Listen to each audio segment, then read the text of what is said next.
Fin 2021, notre syndicat Solidaires Finances Publiques a organisé une grande enquête sur les métiers du contrôle fiscal. Quand on parle de métiers du contrôle fiscal, il faut penser recherche, programmation et CFE. Il était essentiel pour nous de revenir sur les bouleversements opérés dans la sphère du contrôle fiscal, avec notamment la mise en place de la loi ESSOC, qui a eu un impact fondamental non seulement sur la mission, mais également sur les conditions de vie au travail des agents. À ce propos, nous remercions les agents qui ont joué le jeu du questionnaire en toute franchise et en toute transparence. Alors, cette enquête, elle nous montre que concernant les missions de contrôle fiscal, il y a un manque de moyens pour 75% des collègues qui ont répondu au questionnaire.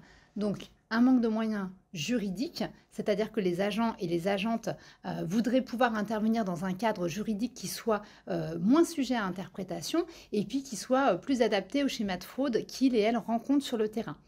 Un manque de moyens techniques, donc clairement, il n'y a pas assez de ressources et puis il n'y a pas assez de soutien de la part de la hiérarchie à qui on demande de plus en plus de ne plus faire que du management.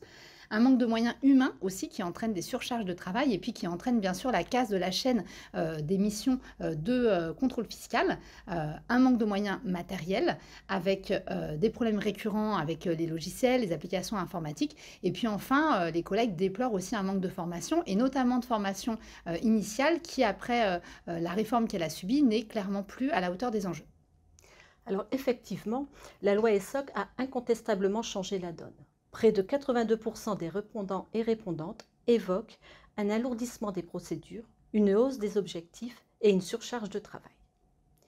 Ils ressentent au quotidien non seulement de la défiance dans l'exercice de leur mission, défiance qui vient de l'administration, de leur direction et de leur hiérarchie directe, mais également des freins constants dans la réalisation même de la mission CFE.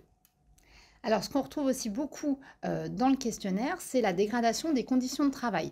Donc, on l'a dit tout à l'heure, les collègues font remonter une augmentation de la charge de travail, une augmentation des objectifs aussi, et puis du cadencement. Et la dégradation des conditions de travail, eh ben, elle a des répercussions sur, par exemple, la possibilité de mettre à jour ses connaissances en matière fiscale, d'en acquérir de nouvelles, la possibilité aussi de s'approprier de nouveaux outils. Et il y a un problème récurrent de stress. Et puis, il y a un chiffre qui doit aussi nous inquiéter, c'est que 46% des enquêtés admettent que le travail empiète sur leur vie personnelle.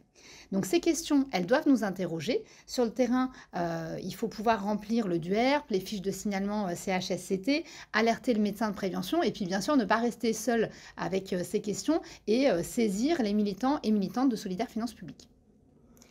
Il ressort effectivement très clairement des réponses au questionnaire un pessimisme, voire une forme de fatalisme sur le devenir même de la mission contrôle fiscal.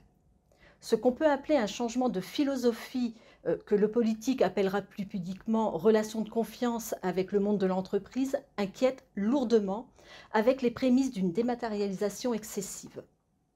Et l'arrivée du data mining et de l'intelligence artificielle, loin de rassurer, fait craindre une externalisation de la mission. De manière sous-jacente se pose alors la question de savoir si la mission de contrôle fiscal, qui a pendant longtemps été sanctuarisée, a encore un avenir à la DGFiP. Alors pour finir, les résultats de cette enquête sur le contrôle fiscal, ils renforcent ce que Solidaires Finances Publiques dit depuis de nombreuses années. Donc maintenant, il faut que les agents et les agentes de la DGFiP soient écoutés, soient entendus. Et ce n'est pas la parodie de concertation démocratique qui a été baptisée remue-ménage qui va permettre cela.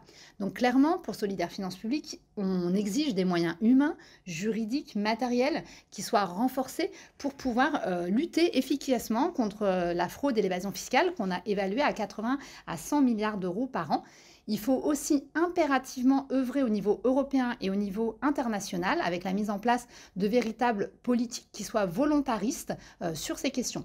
Donc l'analyse des résultats de cette enquête, elle va nous amener au cours des semaines à venir, des mois à venir, à enrichir nos propositions pour un autre contrôle fiscal qui soit de qualité, qui soit plus équitable, plus juste et puis qui soit aussi réalisé dans le respect de bonnes conditions de travail pour les agents et les agentes.